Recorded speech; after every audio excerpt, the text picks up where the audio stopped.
Talk. No talking. Recording live from the E. Haley Memorial Studios, straight out of Almont, Ontario, it's time for This Death Clock Has 60 Minutes, your one and only weekly Warmahordes news broadcast. It's 8 p.m. Wednesday night, the beers are cold, the news is fresh, and the death clock starts now. Good evening, everybody. Welcome to the Death Clock. Oh, man. What a week. What a week. Ladies and gentlemen, lots of cool things happened. Oh, yeah. And stuff.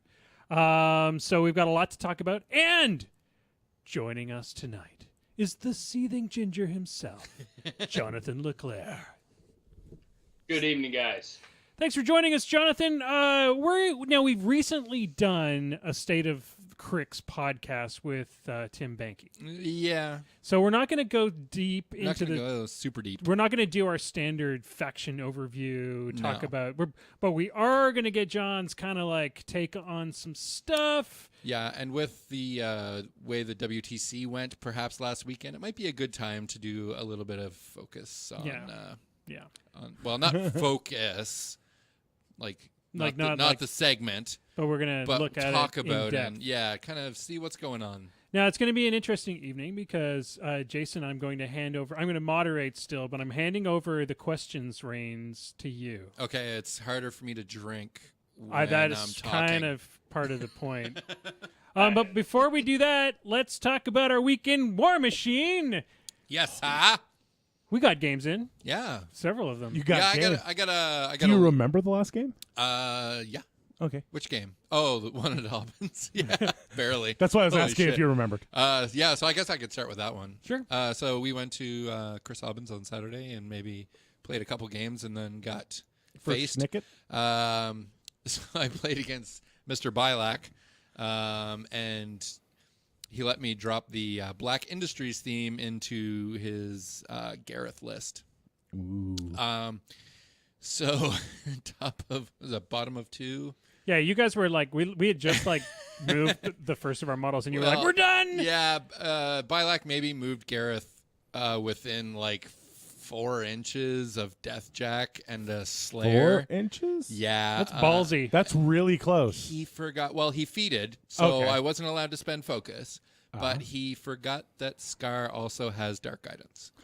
So I automatically get when boosted you don't attack need rolls. focus, yeah. When I don't need focus, it doesn't matter. And then I feed on Deathjack and that Slayer, and they're both hitting at like P+S 22. So that was a non-game. that was game. over pretty quick. Yeah. Now, what happened at your Barley Mow game? At my Barley Mow game, we had a guy named Kerry show up who hasn't played in a long time, probably since like 2 or 3 years. early, about mid-Mark II probably. Yeah. And he needed a bit of a learning game. He's playing Cricks, coincidentally. Oh, nice. So he asked me to play a learning game with him and did not want to play the mirror match, which I don't blame him. So I put Legion on the table, and he had a unit of Satixis and a unit of Bane Warriors under Denny's feet that just ravaged my entire battle group. Ooh, I like it. So he ended up... Actually, I think he won on Scenario. Wow, that's really pretty good. awesome for somebody that's been away from the game for so long. Yep, not too shabby. Jorge, how was your? Did you get any games in this week? Well, I went to a tournament on the weekend. That's right, you did. How did you do? I did sort of middle of the pack. I went 2-2, Nice. which I'm quite happy with. I had a bunch of really interesting games. My first game was against Connor, and he forgot about Drag on the Prime Axiom. Ooh. So that happens. Yep. Mom dominated Seether. Walked it behind, was it Venethrax? I think it is. Anyway, walked it behind, no, it was Gaspy 2, actually. Walked it around behind Gaspy, and then I feeded with Mom and boosted to hit and dragged Gaspy in, and then POW 20 auto-hitting punches do a lot of damage. Yep. Let's see, what was my second game? I think that was my game into Alad. I was playing into the Flying Circus Oracles. As he does. Yeah. Yep. Again, Oracles Fianna. Really good list. there was a couple of really great things that happened to me in that tournament. My favorite 2 Angelii were out on the board. And I really love these Angelii because they can't roll worth shit. Those are the best kind of Angelii. They are the best Angelii in the world. They both came in, each one on a TEP, which, as you well know, only has like 23 boxes, and left both of them alive. Oh, shit. That's bad. And so he had to feat to keep everything alive. And then I realized, wait, I've got flares that give you -2 armor, so your feat giving, or -2 def, your feat giving you +1 def is not a big deal. It's not a big deal. So I killed a lot of his stuff. The TPs didn't do a lot, but they definitely he have did their work. Sorceress and Hellions? I killed those first. Oh, okay. Yeah. You learned from the last game we played. Turn 1, take 4 steps back, shoot Sorceress and Hellion. Yeah. Like, that's just what you do. Yeah. I think it was the best game I had ever played into that list, but I did eventually lose on scenario because the only way for me to survive long enough to be viable was to just hang back. Yeah. Let them come to me. Yep. I probably should have run turn 1 instead of just walking, but anyway, so fast. It was good, and he propped up my strength of schedule by winning it. Third game, game 3. Game 3. The closest game I have ever played in my life. I played against a Montreal player playing Ghost Fleet. I played Axis, 2 TEPs, 3 inverters, 1,000 servitors. And we went back and forth. I killed 8,000 of his things. He brought them back. I killed 8,000 of his things. He forgot to bring any of them back, yelled a lot. I killed a bunch of his things. He brought more back. And we each got... So it went to 7 rounds. Yep. It went to 6 control points each. And if you don't count servitors, it went to 49 points each. Like we're like, what is the next tiebreaker? Yeah. But my opponent did win it, and it was awesome, and we were both sweating at the end of that game. It was amazing. In your defense, you sweat. Yeah, just all the time. And then round 4, who did I play in? Oh, I played into Shane. Oh, yes, of the amazing widgets fame. Yep. And he was playing Rhett, and I put my stuff down on the table. He put his stuff down on the table, and he's like, oh, this isn't going to go well, because I was running a Prime Axiom with Mom and 3 ground pounders. So I just deleted his unit of halberdiers. Yeah. On turn 1, and then dragged the jack that was behind him. On turn 1, that's nice of you. Yeah, and then dragged the jack that was behind him in and killed it. And then I chased his caster and a couple more jacks around the house in the middle until he. So a good, fun, friendly game. It was. Yeah, I enjoyed it. So let's go over to Jonathan. Jonathan, how was your week in War Machine? Well, I don't often get to say this, but I had 5 games in 24 hours. Wow.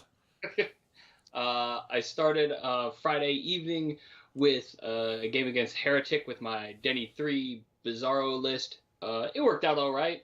We ended up having to call it because it was like 11:30 at night. So halfway through, we called it. I was probably on the losing end of that game, but I learned that 4 min units of Mechanothralls with mortality and 3 brute thralls each is pretty legit. Mm-hmm. Keeping Denny alive, made a giant soul train. It was good. Next day I went to a tournament, which we did a team tournament in our area. So I was playing in a team with the guy who played Heretic. I was playing Coven Ghost Fleet because I didn't feel like tooling around. So I didn't play Ghost Fleet at all. We got 2 rounds. The tournament went 2 rounds. I only got to 3 rounds. I got to play 2 games because the middle team dropped and we got the bye for round 3. Played Coven both rounds. First round against Wormwood. That one went a little bizarre. He had some placement issues at the top of 1, so he didn't have 10 souls. So he didn't have 3 souls. So he didn't have 10 focus on turn 2. But it all worked itself out. I killed Megalith, who was sitting 7 inches in front of the Egregore with 2 Bane Riders. Whoa. 2 Bane Riders. I did have Tartarus walk up and give it Dark Shroud, but Tartarus was Stranglehold, so he couldn't make any attacks. And I did drop Curse of Shadows on it. Yeah. But that's still, he Still had pretty like good. 4 hit points off of him, and everything else was done by charging Bane Riders. Wow. After that, I got to play one of the top local guys. He was playing Heretic again. I played Coven Host into him, and it was a shit show. I just got completely raffle stomped. It was not the best day. Yeah. He had the 2 Cage Ragers. He had 2 Skin and Moans. He had 2 Frightmares. He had a Rattler. It's just called a Rattler. I think so. That is correct. Yeah. And he just had enough board presence and board control and a giant forest to hide behind that everything I did didn't matter. So then I decided to play a fun game against my teammate. He was running Vlad 3 with a billion horses, as you do.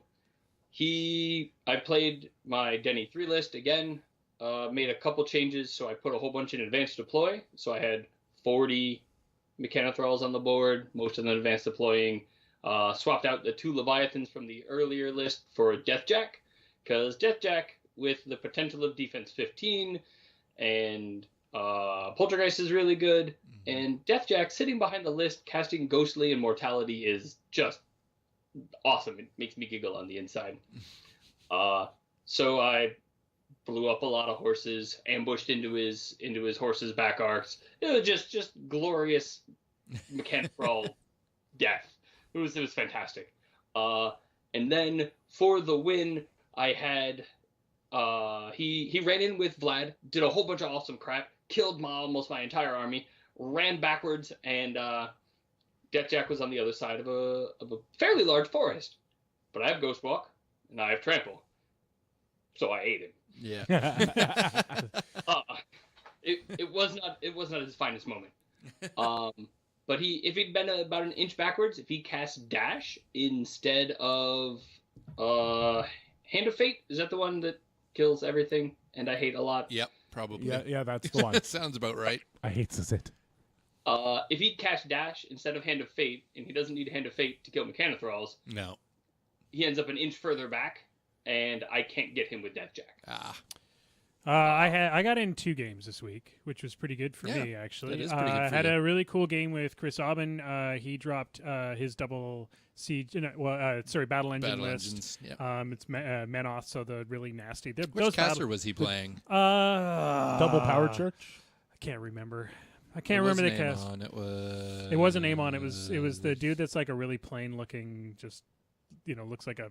Anyway, long story short, In Menoth? Plain looking? yeah. So I dropped my double siege crawler list, which just because I was like, dude, this will be fun. We have all the giant battle bases, engines. Yeah. CID for the win. Let's go. Yeah. And he was like, damn it, I'm so gonna lose this. And he tilted like huge. And I'm like, dude, I've had several wobbly pops at this point. You've got a pretty good chance. So I didn't do a lot of things wrong, but at the same time, he did. He just forced my hand really, really strong.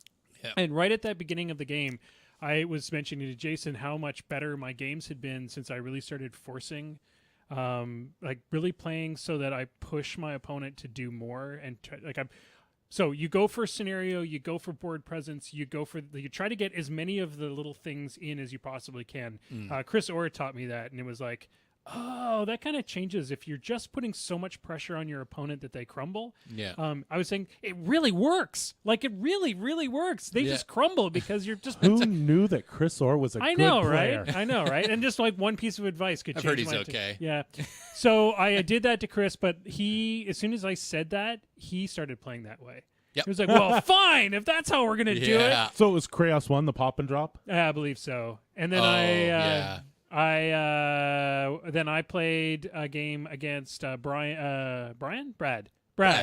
at the pub this week. Yep. He was playing Legion, which was Oh, that's right. He dug out his Interesting. Legion. He dug out his Yeah. Legion, and He put together a list that I would never play into anything ever. yeah, well, he's working on it. It was Yeah. fun. It was a really fun We did some dojoing after that because Super I was fun like, game. You don't need 10 bolt throwers, bro. Same. What? Wait, what? He had like 10 10 bolt bolt throwers. throwers? It was interesting because Yeah. man, like it could honestly have annihilated What's so it? much, but he just push all the With things who- back who's and then the- keep shooting. What- Lilith 2. yeah. Okay, so Yeah. 20 shots on the feet. Oh, Yep. it's really Yeah. it's a really cool list. The Yep. problem is that I have sturdy on everything. So yeah, you couldn't push it. So, It was to drop uh, into that Mercs list is a terrible matchup. yeah, and the Yeah. dwarves. And the same thing. He would kill. He was getting pretty good at just killing like 10 dwarves, but then I could just bring them back. Like I brought back a few of them. But yeah, he just couldn't kill stuff fast enough, and Oh, I just okay. forced scenario and Just couldn't volume It was it. a great game though, Yeah. and we had a blast. And he got to dojo a new list, and I got to practice the list I'm sort of got one hand tied behind my back on. Yep. So that was a great day.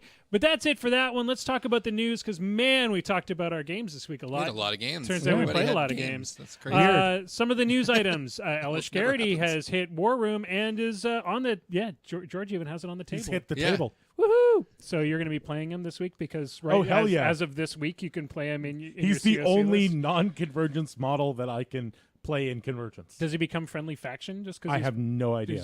he's just there for some reason? Has there been actual confirmation that you can take? In War Room, it will let you do it, and Okay. Pagani has said that they may have released that a little early, but that's the only thing they've said. And what I suspect that means is that when we see the new Theme Force update on probably Friday at this point, we'll see what mercs can be taken with the new Theme Forces. And is it so you've had a chance to look at his stats now and poured over it because obviously I get to put a mark in. So is he as ball bustingly amazing as he was in CID? Or Yeah, when they he's tease pretty him? good. Yeah, it's pretty good. Yeah, Puppet Master is always great. yeah. Yeah, He Puppet brings Master, he Arcane brings a Void. lot of He has stuff. Arcane Void. Yeah, he has Arcane Void and Puppet Master, which are both Bleed. missing from Convergence. Right, We just yeah. don't, we Missing literally from don't. a lot of places. Yeah, some factions Well, are going to like Puppet him more than Master's others. everywhere now. Oh yeah. But we don't have that way to cancel spells. We don't have Yeah. that. We don't have Puppet Master, so I can see him easily being included in a lot of my lists until he's proven not good. Yep. But so far, I don't see him being proven not good. He seems pretty good. I just don't know what I'm gonna have to drop. I actually don't like him. No. I'm in a probably fairly vocal minority position where I had disbinding. Unbinding is a little better because it does damage. I had disbinding in Mark II. I used it all of twice. Yeah. I had it on a speed 6 model with 5-inch bubble of disbind with ammonia. I just don't. And Puppet Master I've had forever. Yeah. It's good approximately 18% of the time, 19% of the time. Yep. Like it's good. It does good things. But often when I'm like, all right, cool, I need to make sure I just roll 6 sevens. Roll 6 sevens. I didn't need that. I can use other things and just hope I roll high. Not everybody likes that type of, ride the edge and just make sure your dice agree with you. But Yeah. Well, and the other thing is you're coming from a faction with all of these things already in it, right? Convergence doesn't have a way to get rid of spells like that. So I pop this guy next to Daddy, and the normal thing that kills off Dad is spells because he can't be knocked down. He's high arm already. He's got a decent defense. It's not great, but you get him behind a wall or a cloud or something, he's good. But what happens is they get 4 different debuffs on him and he dies. So having Eilish to shepherd that around is just amazing. I love how for us. Bilak is just talking crap in the chat now. He's like, "We'll clock them." No, we both had like plenty of time left on our clocks. No, I think you clocked yourself. I don't think so. Yep, you did. Oh, all right. Well, I clocked myself. You did. I remember I was standing right You should there. That's funny. You apparently should have drank more or less. Yeah. One or the other. Probably both. The new Circle Beast Heavy theme has dropped. I was and wondering when this was going to happen. Super I found that it's interesting. I think it's pretty controversial. I think there's a lot of Circle players that always wanted more, And then there's other ones that are like, no, this can be really good with the right combinations. Yeah, I've heard But mixed reviews for sure. I think this is the problem, though, we're seeing across the board is that people want one thing and they get their heads wrapped around. People get expectations up. I want my beast heavy theme. It's going to contain these 6 things and give me this free stuff. It'll be amazeballs and I'll win games automatically. And then they don't get quite that, and it's like, well, that's not what I wanted. Yep. So that's kind of what's It happening happens. there. I Yeah. think that's just the way of themes Or new things. did we get another theme drop today? Nope. Nope. Okay. We had a. They did a no quarter IKRPG prime Insider. Yeah, IKRPG Insider. After that, Crick's Slaughter Slaughter Fleet theme was teased. Yes. Yeah. So just a tease. I don't know. What do you think of the tease, Jonathan? Do you think it's? I love one ability, and I think that ability is going to make the whole list. I want to see more of what the slaughter rate, the shard raiders do. Yeah. I mean, the gang fighter on lights is super, super cool. Yeah. But there's still quite a few models to come out in regards to that theme. So The new ogre than and a were, few. stuff? yeah, that were teased at Lock and Load. So we don't know 100% what they're going to do to help with that theme. So Well, and Gravediggers is official. Gravediggers It's hits out, more room. and all the excess models that were in that CID cycle come out this week or Yep. have come out already. Signar has more stuff to Signar with. They sure do. And they've got you can buy the trench box, can't you? Or is that come and gone? I don't know. Because they have released the the first of the Theme Force boxes. So it's literally a box o trenchers that is Oh, a no Theme kidding. Force. Yeah. It's good news for Mercs. We got some more options because we Yeah. can take Trencher units and choose Signar units in a couple of our themes. Can you take Trencher long gunners? I think so. I have to confirm that. I could be wrong. Interesting. Last I heard, there was a lot of people rejoicing because Trencher long gunners could go in, but are they better than Trenchers? Trenchers are pretty good in King's They are, Mountain, but they're a different model. yeah. No, I just are they better? Are they? But anyways, that's not for me to say. We'll learn more about that in a bit. Okay, guys, let's get on to the round table. I'm going to hand over the reins to Jason, who's in control of the question period here. Dun, dun, dun, dun, dun, dun. Yeah, All right, we'll get to you, Vic. Stop chugging wine. Well, you can't make me. So we'll get the ubiquitous crap out of the way first. Jonathan, Yes, sir. how did Seething Ginger get started? This is actually really super boring. It is. I wanted to write better. I'm terrible at spelling. I'm terrible at writing. So I figured, you know what? If I write 3 times a week, I'll get better at doing that. Right. And I'll write about cool things. I'll write about games, and I'll write about miniatures, and I'll write about D&D and whatever I want to. So then I just did that for 4 years. Yeah, that works. Do you find you've improved in your writing skills? Probably not. Probably not. So you're a longtime Crix player. Was Crix always your main faction, Jonathan, or did you start off flirting around with other factions? No, I don't You I don't have any side pieces. No. I do play a little bit of Scorn, but that's only because it's hordes, and I like that that system Mm-hmm. when it's fun. But I started maybe 2006, 2005 with Crix out of the black and white book, and then I've just been playing it pretty much main ever since. It's Right been a wild ride. Awesome. Yeah. So I did something a little different here. Since we did kind of a Crix overview not that long ago, I went on and asked some people if they had any questions for Jonathan. Yeah, that's Ooh. kind of cool. That There's- maybe So there's some people may not know this, but one of the things that's come out of the forums kind of going away is Right. that there's some new ways that people are talking about factions and Yes. that kind of thing. So you've discovered Discord. Discord has some faction chats going down Yeah. 24/7. Yeah, which is 7 days a week. Completely Paulo's fault. He sent me an invite one day, and I was like, "Oh, what's this?" And I was like, "Oh, I don't need a life. damn! There's a group for every faction. There's usually people talking, so it's pretty active." So I went on there, and I was like, "Hey, Jonathan's coming on tonight. Does anybody here in the general chat or Crix chat have any questions? And of course, they were all power creep questions. Is Crix too powerful right now? Blah, blah, blah. So anyway, I took down the questions and the names of the folks who were asking them. And we'll just go through and see. Oh, of course, my phone just shut off.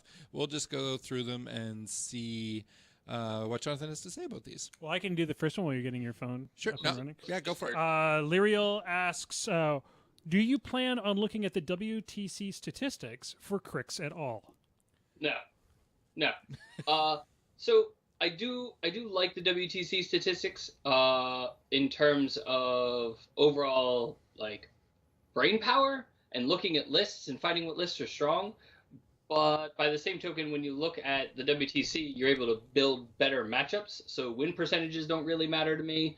The ability to like analyze the deepness of a faction doesn't particularly matter. It's just like, what are good lists? So no, not really. The statistics are just numbers. Right on.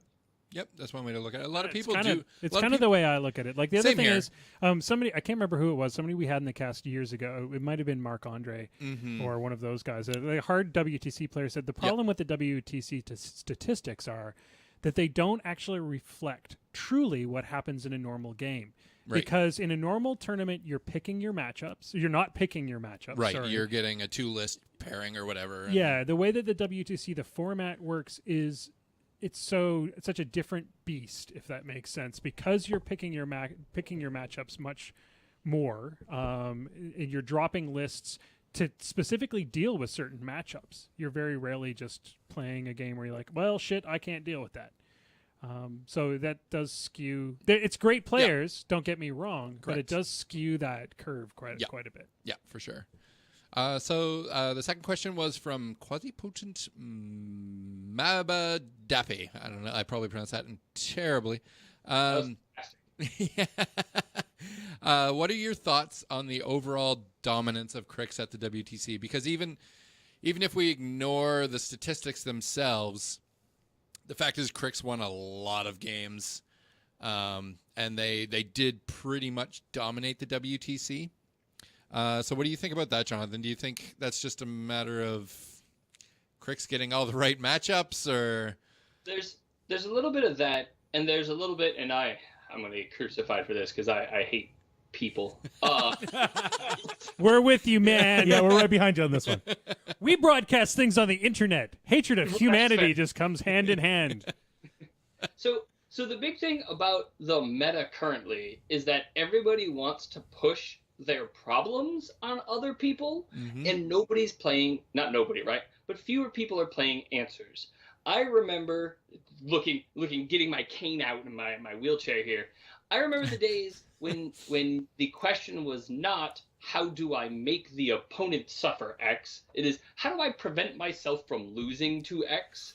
And you take a whole lot of faction searching, looking for like the weirdest shit that'll make it so that like I don't die to Lilith too now. So I don't care that she exists and she's a terrifying monster from hell, but I don't care. So I'm gonna then build like a solution, and in that solution will also be victory conditions for other places. But I don't think enough people are looking to solve problems. They're looking to give problems to their opponents. Right. I think that's fair. I think that comes up in a lot of metas and a lot of things now. Everybody seems to be asking the questions rather than answering. Do you think that's because we don't know what the question askers are yet? Because in Mark II, by the time it rolled around to the middle to the end, we knew who was asking the questions. Yep. We knew what the Haley 2s were. Some of that may also have to do with CID cycles, some of the changes in the game, the waiting for the theme lists to come out. It's harder to ask consistent questions or come up with solutions to problems when things could pretty much change tomorrow. So if you invest a lot of time coming up with your answer to Denny 2, well, that's great. Except then your theme force comes out and you're like, well, shit, this is a better answer. Now I've got to learn how to play. I'm just saying that has also, it changes the way that we play the game. Yep, for sure. I agree. Yep. Kind of in the same vein, there are a lot of these kind of in the same vein. L'Ariel asks, is Crix too powerful right now? You're asking a Crix player. Yeah. No, perfectly fair. let's Fair ask- balance. Let's ask non-Crix players. As a non. Okay, so maybe I'll take this around to everybody, starting with Jonathan. Right. I don't believe they're too powerful. And if they are, there will be ways to deal with it. Right. Will? I don't believe that they are. I believe that there are factions that can handle things quite well. I believe there may be a couple of tweaks that need to be made. You and I have discussed it today. Yep. I know that they've said that Ghost Fleet will not change, that we've all got to learn to deal with it. It is the reality now. Yep. But the reality is it wouldn't take much to just bring that back in line with everything else. And they've said that they were going to change things before. Tuna wasn't going to change, and then all of a sudden changed. Haley was in a good place, but changed. I mean, I'm saying it's not, but at the same time, I still think that there's some tweaking, but that tweaking is ongoing. Yep. George? No, I think they're fine. Yeah. The only thing that I right now having a problem with is that the faction as a whole gets to play all the different ways. Right. And that means that I cannot come up with a Crix answer. Right. Right. Like so it used to be, again, going back to Mark II. Yeah. When you were playing into Signar, you only had to really worry about one or two casters. Yeah. And now when I look at with all the different themes that Crix has, I cannot peg a play style for Right. Crix. Yeah. Like they have basically given Crix all the play styles. Yeah. And this I have a problem with that on two fronts. One, as a tournament player, I have a problem with that because I go into the tournament and I have no freaking clue what that's going to be. Yeah. But I also, from a sort of fluff point of view, I feel like factions should have identities, and the fact that Crix doesn't have a clear identity. Are we the death people? Are we the armor people? Are we the jack people? Are we the infantry people? Like that is the thing that I have a problem with. Not that they are good at those things. It's that as a faction, I feel like it should have a. You should be one. You should have be one. cohesive answer. Well, no, you don't have to be one. You can say we're the defensive guys with jacks. Well, and or they've done such a we're good- the Yeah, well, I think- heavy armor crackers. We can take a hit and we can hit back. Well, and they've done such a good job at getting Kador to that place. They've done such a good job at getting Legion right now is the ultimate glass cannon. I mean, you as Jason Without all the power. without of a all the cannon. power of a cannon right now, but you haven't played that flying. but the point being is that they have stuck to the identity on a lot of other factions, and it feels like Crix they were like, oh, but here now you can be the armor. So is No, the I'm is not- the problem that Crix pretty much has 5 themes out right now? Well, I don't think that's the problem. I think the fact is that with the 5 themes, each one is a different playstyle, and they are all good. Right. I don't think any of them are particularly overpowered. As I said, I'm not arguing that they are overpowered. You definitely have to think about how you're going to deal with it. So do you think maybe other factions, their themes are more cohesive than No, Crix's? I'm worried that everybody's going to end up like this. Okay. Oh, and we'll see, and then Yeah, Mark, we'll Mark see. 4 will come, and we'll, I believe. Well, we're already at like Mark 5 if you count all the big revisions and changes to philosophy. It's fine. Yeah. Yeah, and I mean, if you look at a normal tournament, you have a 2-list pairing. Yep. You know which 2 casters you're going to see. Certain things. No, I don't. Yeah, I totally don't anymore in Crix. Which Ghost Fleet am I going to see? Which of the 4 casters? Which Dark Coast am I going to see? Yeah. Which of the 3 casters? Now, Don't you get to see the other person's list? No, though? but I mean, I'm not can't talking prepare about himself day in advance. of. I'm Okay, talking about yeah. in the future. So, like, I can say they will probably have Denny Ghost So, Fleet because yeah. Denny Ghost Fleet is best. But if someone is teched anti-Ghost Fleet, Yeah. then I have more of a problem than if it's a regular Ghost Fleet. I like how George started this whole thing by saying, "I think they're fine." No, as I said, I don't think they're overpowered. I just have maybe it's a philosophical difference about how factions as a whole should have more of a theming to them. It's more of a conceptual problem concern with how the game is being rolled out and is being played on a broader sense than just Crix. Yeah, exactly. Yeah. But Crix is a very good indicator of it because we're seeing all their themes. Because they Right. have all their themes, we get to see it. sort of as a whole. Well, and they also went through the CID cycle first. They've gone through the biggest revisions in the game. Where the comment that's been made a lot lately is, man, once you go through CID, your faction gets all the toys. Like, doesn't get more powerful, but all of a sudden, all those toys that you weren't using before. Does Scorn feel that way though? Honest question, I don't know. As someone who has played Scorn, I keep looking at those models over there. I seriously keep looking at those models because there's a lot of stuff that I didn't play. Like, who saw Derp Turtles coming? Like, nobody saw that coming. All right, let's move on just because we're getting into a kind of bogged down by this one topic. Jason, what's the next question from the audience? So the next question is Crix afraid of anything that isn't other Crix? That's from stealth. I hate no knockdown. That's about it. Yeah. So no knockdown. What about Grimkin? Are Grimkin actually, like, is there seem to be the boogeyman for our meta? The RFP on Grimkin is hard on Crix. Yeah, I agree. You can play into it. I played into freaking Heretic? Shadows of Ios. Oh. Right? We've got RFP on freaking everything in the world. Yeah. And it's doable. It sucks a lot, but it's possible. Yeah. Next question. Nix U asks, are there any casters you would like to revisit in light of new themes and releases? And we should mention right now, Seething Ginger, Jonathan's blog, he's made an adventure of going through every caster in Crix and playing several games and building several lists with them to see which ones he enjoys the most and come up with some pretty interesting lists, actually. So are there any casters that you would like to revisit in light of the new themes or releases, Jonathan? Man, I played Gorshade 2 as one of the first casters at the beginning of the year. Right, yeah. Bane Knight still had Vengeance when I did that. Dark Host didn't exist. I would love to play him now. He would be so cool in Dark Host and in a couple other different themes. There was somebody I was picking out for Black Industries, but I can't dredge them up from my poor inebriated skull. But yeah, there's a lot of casters I just want to go back. Terminus with Ghost Fleet sounds fantastic. Mm-hmm.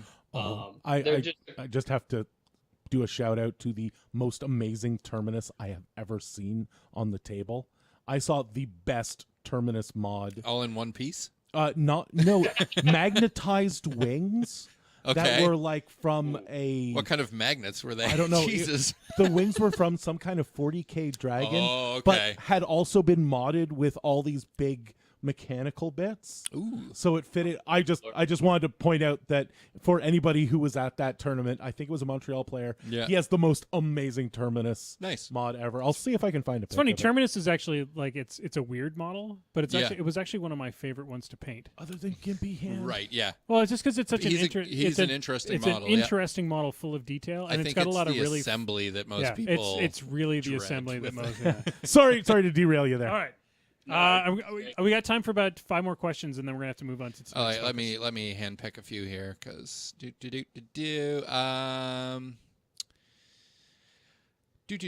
so a lot of people have been attributing the success of Coven at the WTC to List Chicken with Denny One Ghost Fleet. How valid is it to read into Coven's success making them a breakaway outlier, or is it just an even broader impact of Denny One Fleet being meta bending?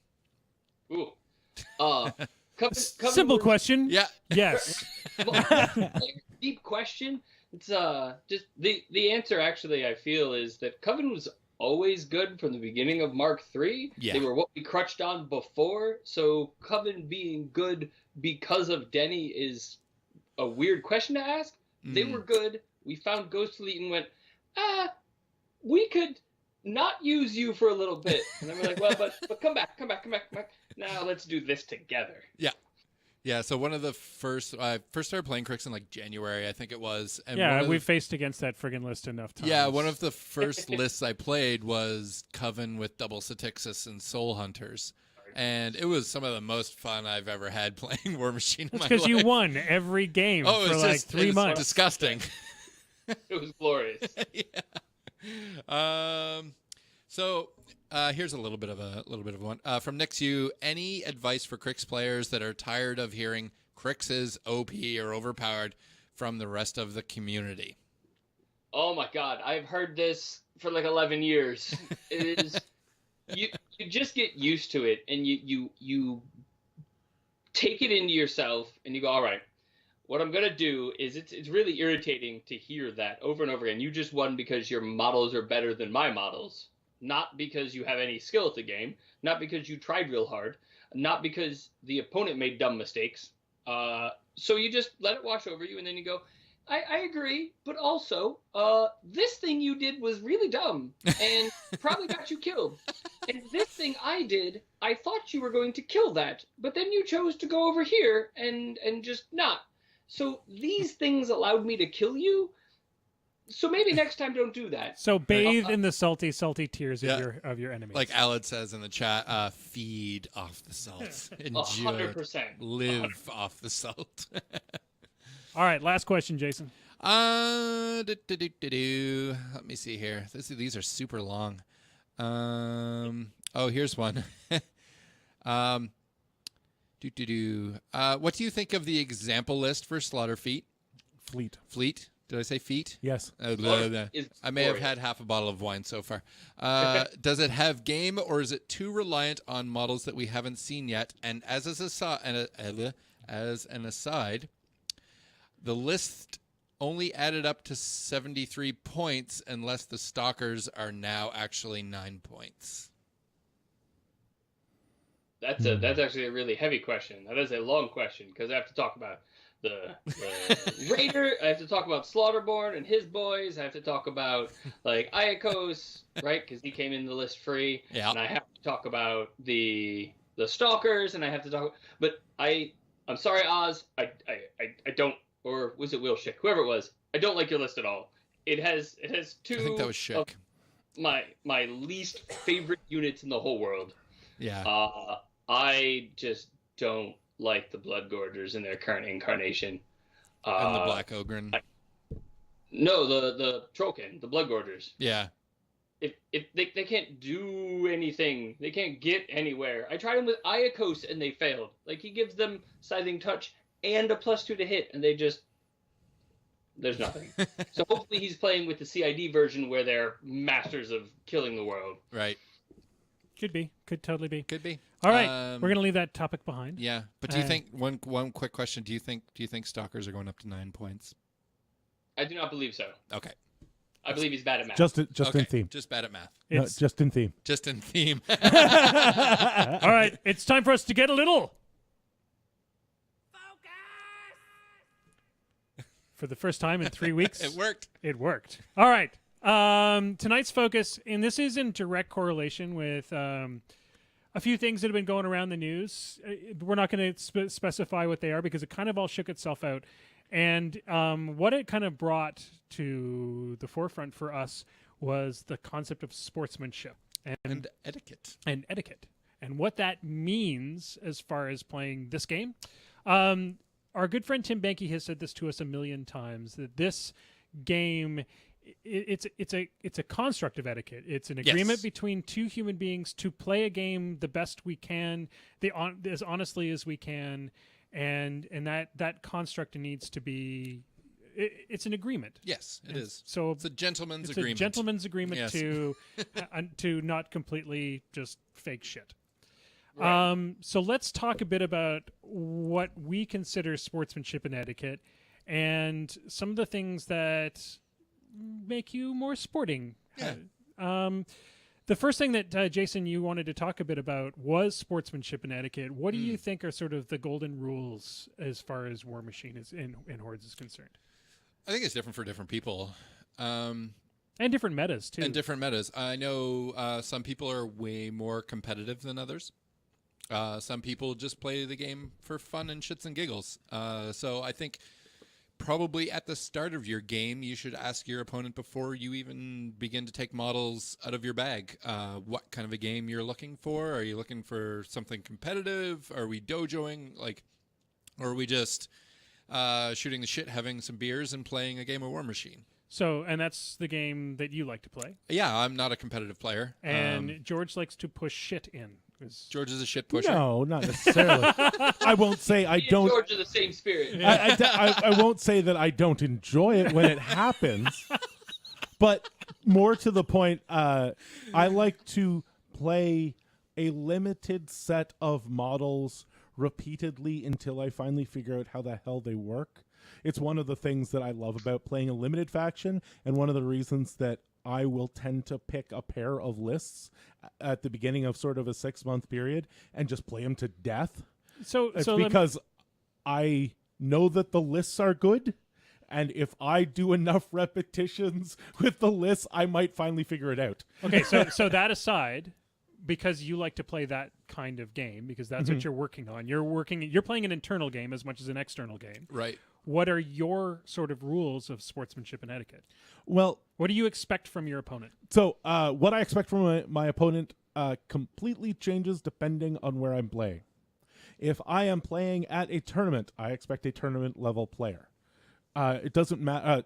Tournament level etiquette doesn't matter how good or bad my opponent is. Right. I expect a tournament level game. I mean, we're not looking, when you make a screw up, you're not looking to try and take it back. When you are when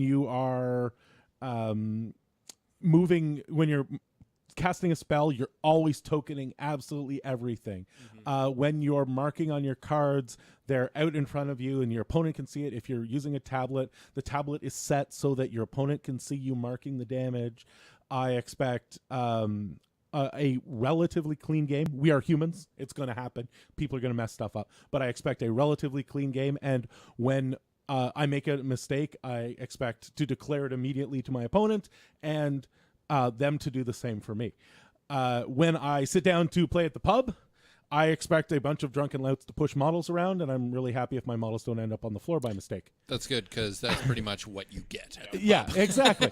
So let's go over to Jonathan, and just because I want everybody to get a chance to answer this question, what is your what do you expect for your opponent's etiquette and protocol? So, my opponent's etiquette. Here's the thing: I don't care about my opponent. And in the most positive light you can possibly imagine, it is not my job to make my opponent a happy person.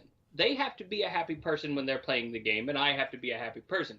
I, as a sportsman, am going to be pleasant in all aspects.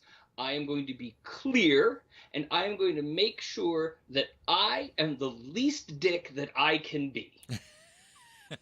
I think that's bang on. Yeah, that's pretty much. I mean, if everybody could play that way, we'd all be happier players. yes. So. All right. So let's talk a bit about some of the things that happen in a game that could be. Well, you didn't answer the question. Well, Yeah. I'm actually, to be honest, you guys kind of answered it across the board for me. Okay. That's fair. At tournament level, first off, me as a player, I generally go in saying, "Hey, I'm going to be pretty forgiving. I'm trying very hard to no longer be a grumpy loser because I lose enough." Yep. That I should not be grumpy when I lose. I should be happy to have learned something Yes. new. And what are all you sons of bitches? I mean, but that's my take on it. I think you guys have answered it perfectly, and I think we should just aspire to play, to not be a douchebag. And if we could all just not be douchebags, we'd have great games. Yeah. Let's talk about some of the problems out there that sometimes cause a rift in what is sportsmanship. Takebacks and forgotten activations in competitive versus non-competitive play. Now, George, you already stated that in competitive play, that's a null. That's not this. So sorry, you fucked up. You're done. let me expound a little bit bigger on that. If there has been no game state change since you ended activation or whatever, I have zero problem with you going back and finishing something up. So say, for example, you finish up with your caster and you forget to feat and you move, say, a unit without making any attacks, without taking any free strikes. You literally just moved a unit. And you're like, oh, crap, I was going to feat with these guys. I was going to feat, but I moved this unit. I'm totally going to let you go back and activate the feat. Like that, because nothing in game state has changed. Right. Now, on the other hand, if you forget to feat and then charge a unit and make a bunch of attacks, and halfway through you're like, oh, crap, I forgot to feat. Well, that's too bad. You've already done things that changed game state. We can't roll that shit back. Yep. Now, in a non-tournament game, I'm going to be like, oh, yeah, sure. We'll give you 4 extra damage. Just keep going. Yeah. Because that's different. Well, and I think that brings to light that one of the things that we've talked about a lot, and this is our philosophy and not necessarily everybody else's, and I'm never going to enforce my philosophy on other people. Nope. But I prefer to not win because somebody forgot something simple, and it happens all the time. Yeah. So that's my preference. So in that sense, that's why I generally allow people to do shit. Now, again, game state's a problem. If it's like, oh, I activated that whole unit wrong, can I reset the unit? It's like, no, you really can't, because we can never get that right. We can never put those eggs back in the basket. Which seems to be the controversy that's stirred up a little bit. Yeah, and that happens, but and that's, a judge can do that, but I can't. Does that make sense? Yep. So let's go. So Jonathan, how do you feel about takebacks and gimmies and that kind of stuff? So there's this weird kind of blurry line where you've got to look at, hey, I want to win a game I deserve to win, not a game that my opponent lost, right? So if the feat where George was talking, right, where you go, I charge a whole bunch of shit and then dies. Oh, I forgot the feat. All right, well, the feat affects the rest of your army. I'm okay with that. It's not going to affect what you did now. But there's that blurry line, and I don't want to take back many things. I want to win a game I've earned on both sides. Right. I don't want to win a game where my opponent has just made so many catastrophic mistakes that I walked over there and punched the caster in the noggin and killed it. But I also don't want to win a game where I stole it from my opponent because I made a whole bunch of stupid mistakes that I should have known better and asked for all these takebacks. Yeah. So let's, Jason, you mentioned chatty spectators on your list of sportsmanship stuff. Right. So expound on that a little bit. What do you mean, and what do you do? So I'm thinking the chatty spectator. For both probably just non-competitive versus competitive play, we're just playing a game at the pub. 3 or 4 people have finished their games early. They come over to watch. At some point, 1 or 2 of the people start saying, why didn't you do that? Or if you did this, you could, do that and that and that. Involving themselves in your game. Which is a normal thing because we cannot help ourselves. Exactly. Nobody can help themselves. We like to put our brains into things because we're all really nerdy people when it comes to this kind of thing. Yeah. We like to say, hey, why don't you do that? Because, that's the way we would probably do it or whatever. But as the player, do you really want people interjecting on your game? And do you tell them, shut up, and watch the game, or feel free to say what you want. Maybe it won't impact my game or whatever. I think as an opponent, it's even worse because now I'm playing exactly. against the room. Now you're playing against 3 or 4 people that are.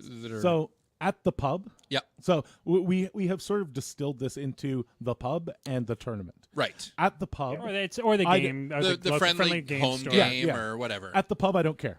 Right. Non-competitive. I will play the entire fucking room. Let's say non-competitive play. Yeah. During non-competitive play, I will beat my brain against everybody else here. I will say, you drive us nuts sometimes. Stop doing that. Yeah. Watch machine.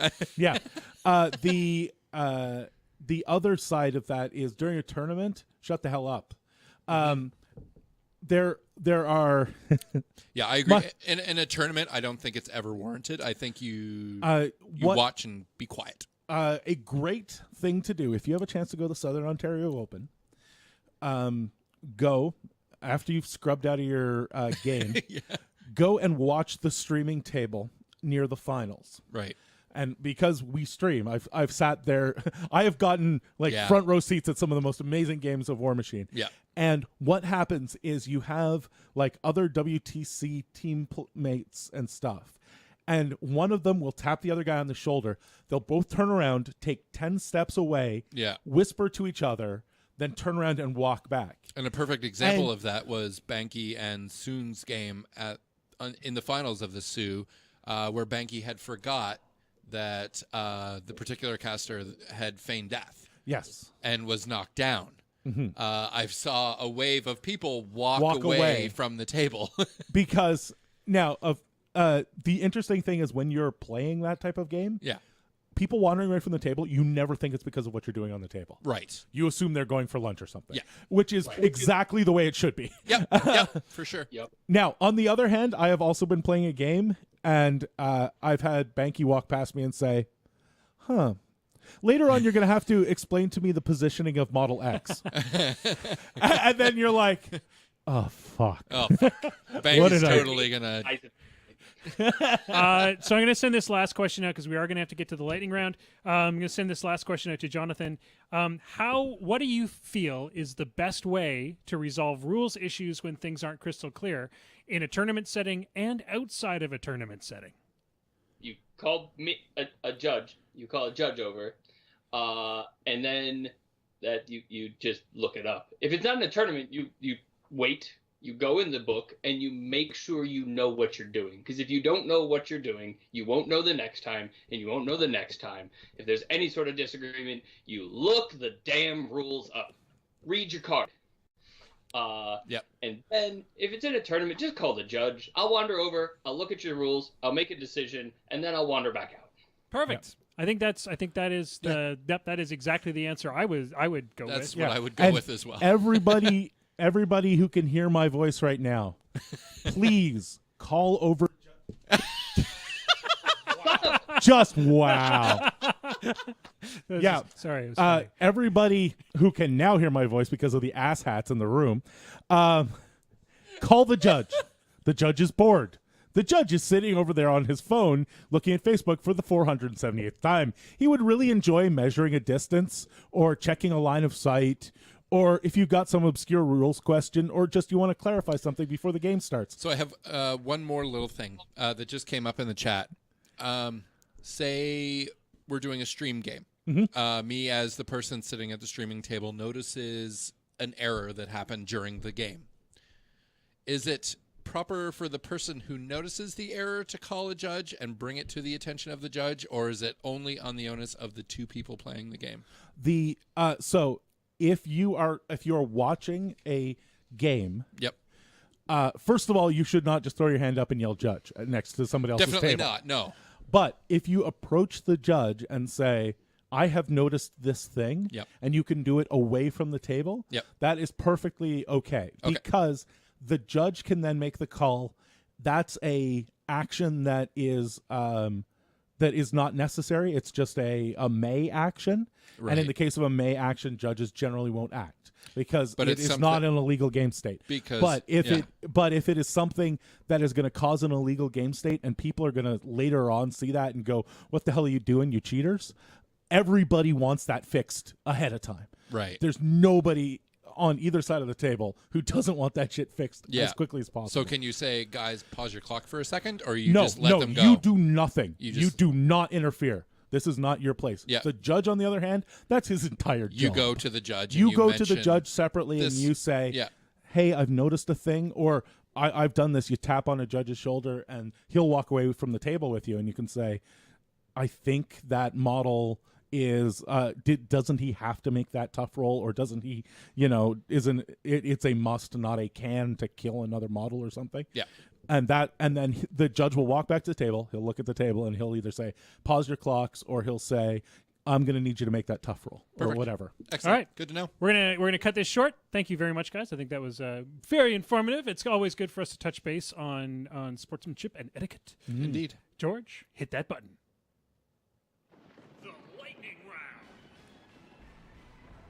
That's right, ladies and gentlemen. It's time for the lightning round. 9, because Minty did not get me a question today. God damn it, Minty. So it's going to be 9 questions tonight. I'm sorry for that. It's okay. None y'all were going to be able to answer it anyway. So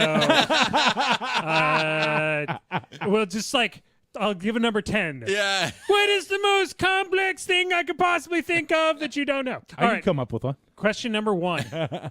Oh, do you know how this is played, Jonathan? You need to buzz in. Raise your hand as well, because sometimes these guys will cut you off on Skype. And I will judge who got to buzz in first. Question number 1. What is the POW of Scar's Great Rack? George. Dem titties? That's not No, it. that's John, it should be 2 attacks. It really should be. Uh-oh. Jonathan, what is the POW? 4. On the Great Rack? Yep. No, it might be. Are you I singing have the POW or POW. P plus S? P plus S.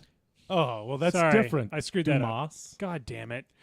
Question number, it's 10. It's 10. P plus 10. S is 10. I'll give you all a point. That's why I didn't know, because I was like, I don't know where POW is, but I know where P plus S is 10. All right, I'll give you all a point. Question number, 4. there we go. You were Jonathan right. got it right. So Yeah. you get 2 points. 2 points for Jonathan. For Question number 2. Making Will look like a dummy. That is what this is all about. Question number 2. What is Death Jack's speed? Go for it, Jason. 6. It is 6. Question Is too damn fast valid? No. Question number 3. Not fast enough.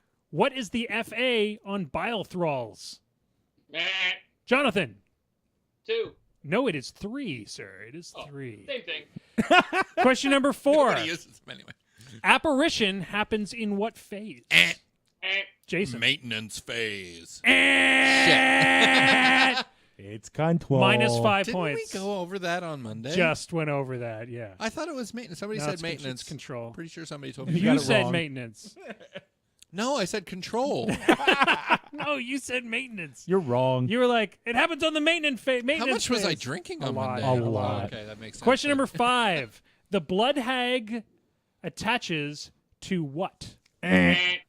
George, what is your ridiculous answer? It's the Texas Raiders? No. Wrong. It goes to Jonathan. Blood witches. It is blood Texas witches. Blood witches. Huh. Question number 6. What is Denny 3's mount's name? Fuck me. That's a weird name for a dragon. That is what it does, not its name. George. Blightwing. It is not Blightwing. Anybody else hazard a guess? Malefactor. Oh. The answer is Well, that's her Malefactor. weapon. Is it not the name of the... Damn it! You're the worst at I'm the questions. worst. I was kind of in a hurry tonight because I was editing right until about 5 minutes before the cast, so I may have screwed up some things. Everybody's running to War Room. Yeah, everyone's like, what is the name of it? It's probably just Mount. Yeah, mount. Probably Yeah. just Mount. Question number 7. So 2 more points to John. God damn it. Question number 7. What does Unhallowed do? Jonathan.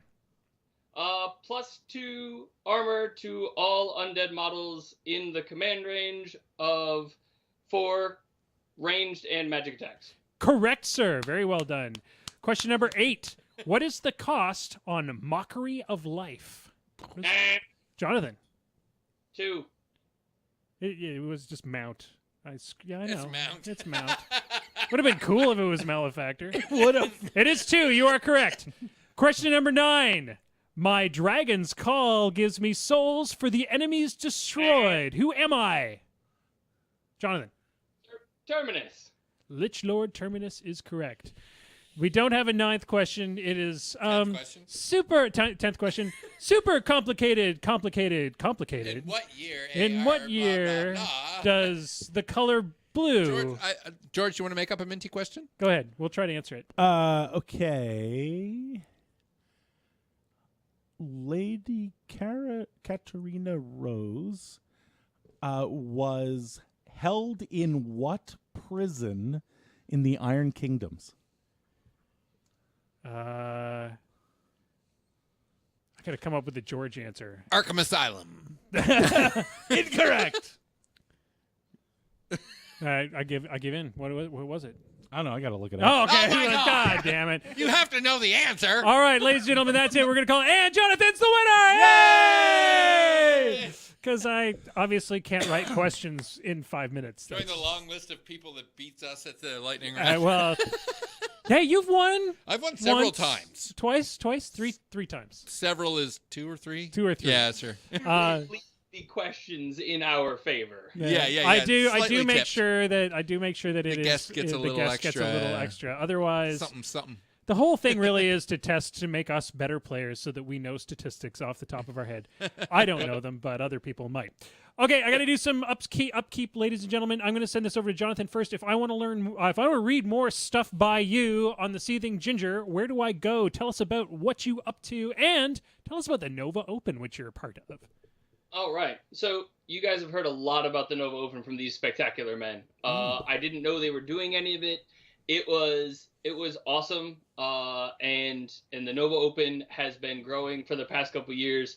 I've been running the War Machine portion for 3-4 years, some years greater than 2. And it's been a blast. We had a whole bunch of great players. We had 70 people running in Masters all at the same time by myself because everybody left me. And that, the Nova Open was great. It was great to hear. It was awesome to hear you guys just plugging it week after week after week. Good cause. And then seethingginger.com. Super easy. Hard to find. It's it with an EA, right? SEATHI? No. Oh, crap. Just kidding. You're the worst at spelling. I know. You should see the questions. I can't even read my own Nobody writing. else can read those. But there's a couple times you couldn't even read your own answers. It's normal.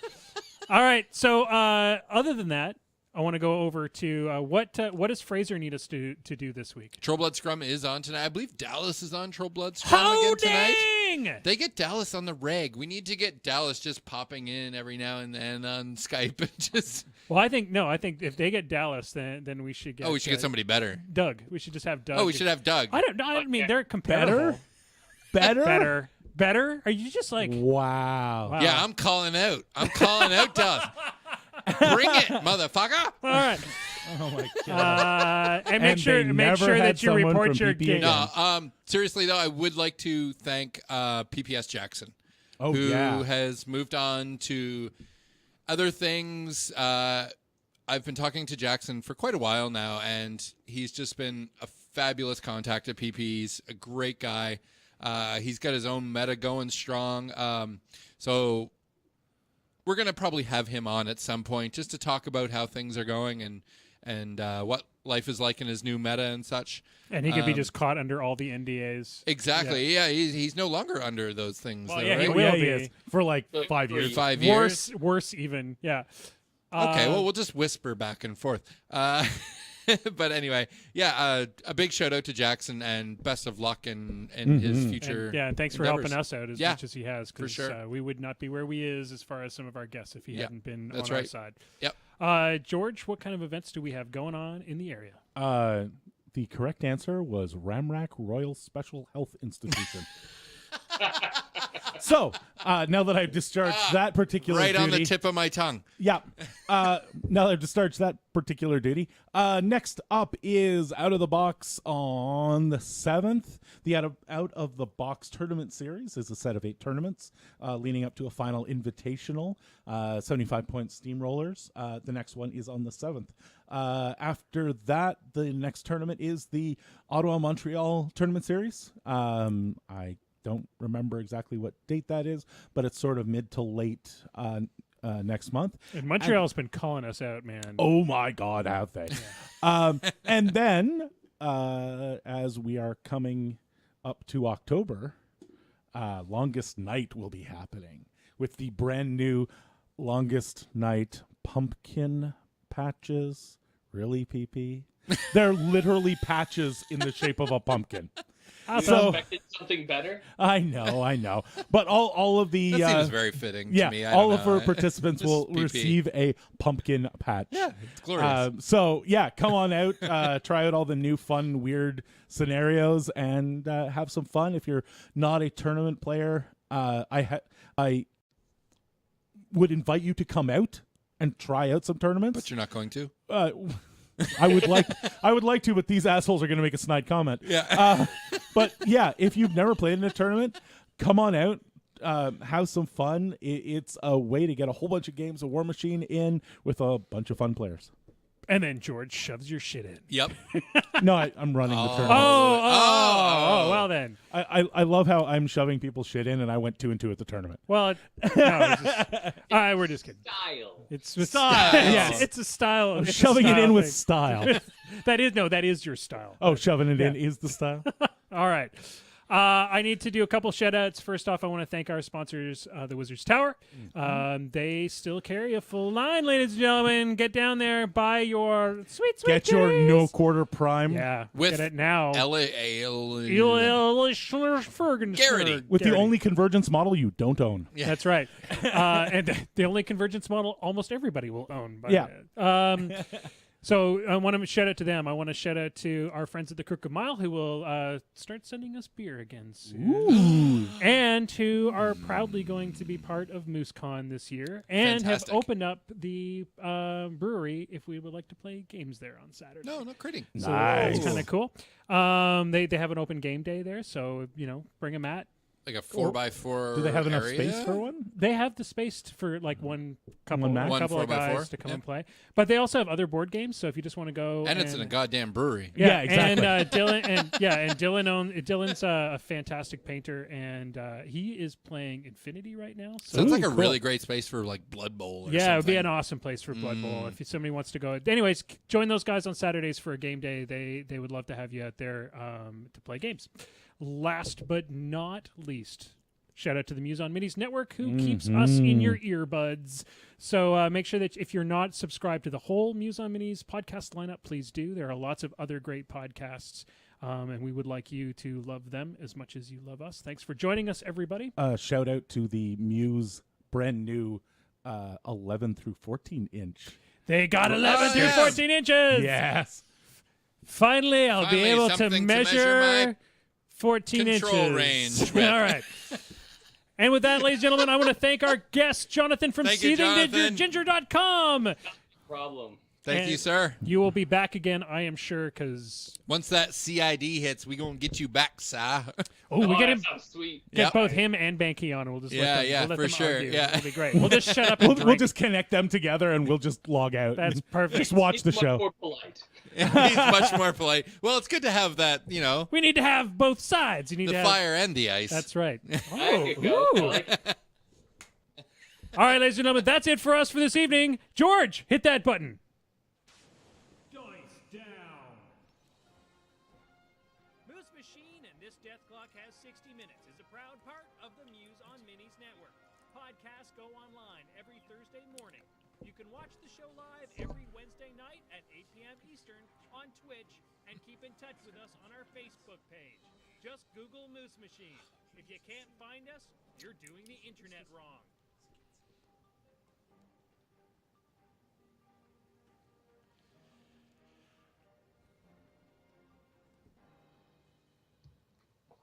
So it's funny that once the show actually started, that got quiet again. Yeah, what happened there? I don't know. Come on, George. Come on, I George. didn't You're messing change around with the anything. settings. Ah, damn it, George. I know what it is. What is it? Fucking Windows. It's So always fucking Windows. So what Windows does is it has this really neat little feature that automatically lowers the volume of your computer while the Mics are on or well, whatever. no, specifically while the Skype communications or any communication software is running. I actually know where that is too, and I can just fix it. There Excellent. we go. We Next finally week we got figured. it done. Only took us a year. Ever since we came back from the Sioux, things have just been shit. Well, they've been ever changing. Ever-changing. Ever changing. Maybe tomorrow I'll want to settle. Here we go. Look, it says reduce the volume of all other sounds by That's a 80%. fucking checkbox. Do 80% is a nothing. lot. Yeah. Apply. Yeah. Okay. I'm going to hit a button again. Dice down. Is that better? That's about the A same. little bit quiet. This Death Clock Has We might have to That's adjust. a little bit more. Probably have but to adjust them all again. Anyway, All right, so this is the after show stuff. After things. the after show. After show. Dun, dun, dun, dun, dun. Dun-dun-dun. Jonathan, Yeah. how's it going, man? Did you have an all right time? Yeah, no, it was great. I just hate interrupting human beings. You And- need to, because we will Yeah, just talk I- forever. Yeah. Yeah, I could talk forever too, and that's why I hate interrupting, because I'll just be like, and I did this 73 hours later. All right, where did you start, you son of a bitch?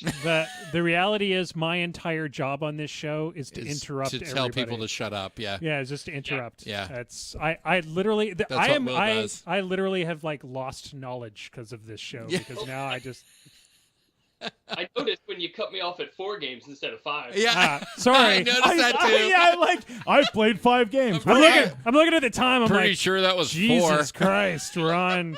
I- Ron. No, I got- it was good. I didn't say anything. I could have been a dick. I was like, what about the other game? So You what should've happened said- during your 5th game? Yes, tell us My now. game was actually the absolute best game I had. Ah!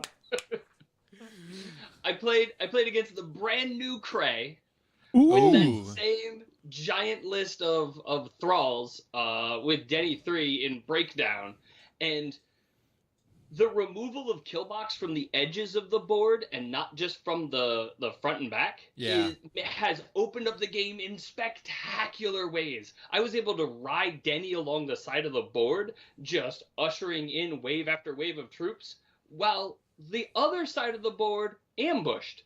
So it's like, all right, you can come to Denny if you want. And she holds this whole side of the board where you can come into the ambush troops. And I just slowly ground the dude away behind a wall. Cray hid behind a forest because he was inept. He had for the no whole- place to go. Yeah, legit. It was great. Yeah. Yeah, I we've had- never really talked about the fact that the kill box is only front and back now. So Yeah. you can flank hard. Yeah, and Yeah. it actually is, in certain scenarios, it's Yeah. an awesome way to play the game. Did you read Circling the Drain today? No. Scott has been doing articles. Scott from Party Foul? I think it's Scott. Might be Greg. Party I think it's- foul. Party Trying to foul? place the name. I've never heard of them. I think. Yeah, it seems bad. Seems like not Well, an that's article. what I- Reddit says. Sounds like a salt mine. Oh, it's definitely that. But he wrote in an article on like different deployment and combat strategies, like a flank, anvil, and hammer, screen and troop, stuff like that. Did he Right. give each of them like a really mean name? Like, Yeah, they were all called "Fuck Your Mom." oh, Yeah. Shit. Fuck your mom from the left. Fuck your mom from the right. Fuck your mom back and forward.